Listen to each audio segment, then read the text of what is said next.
মই প্ৰথমৰ পৰাই কৈ আছো যে তেওঁলোক অসম আৰু অসমীয়াৰ লগত নাই। কংগ্ৰেছৰ যিখিনি সিটৰ কাৰণে তেওঁলোকৰ খোৱা কামোৰা হৈ আছে সেইখিনি হ'ল বাংলাদেশী মুছলিম জনসংখ্যা থকা সিট।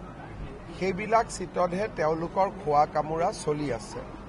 তাৰ পৰাই অসমৰ ৰাইজে এটা কথা বুজি পোৱা উচিত যে কংগ্ৰেছ দল অসম আৰু অসমীয়াৰ মাজত নাই। এই কথাটো একেবাৰে জল পটপট কৰি আজি ওলাই আহিছে।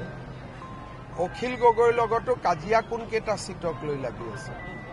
বাংলাদেশী মূলৰ মুছলিম সিট কেইটা। তাৰ মানে মই প্ৰথমৰ পৰাই কৈ আছো যে তেওঁলোক অসম আৰু অসমীয়াৰ লগত নাই। নাটক কৰাটো বাদ দিয়ক, কিন্তু এতিয়া যদি যোৰহাট সিট লৈ কাজিয়া লাগিলহেঁতেন, ডিব্ৰুগড়লৈ কাজিয়া লাগিলহেঁতেন, তেতিয়া আপুনি বুজি পাব। কিন্তু তেওঁলোকৰ আত্মাটো বা তেওঁলোকৰ আত্ম অভিমান স্বাভিমান তেওঁলোকে বাংলাদেশী মূলৰ মুছলিম মানুহৰ ওচৰত মৰ্টগেজ দি থৈ দিছে। তাৰ পৰাই কংগ্ৰেছ চলিব আৰু তাৰ পৰাই কংগ্ৰেছৰ টিকট লাগিব, কাজিয়া হ'ব, মাৰপিট হ'ব, যি হ'ব তাতেই হ'ব। বাকী জাগাত তেওঁলোকক মানুহেও নিবিচাৰে আৰু তেওঁলোকেও মানুহক নিবিচাৰে।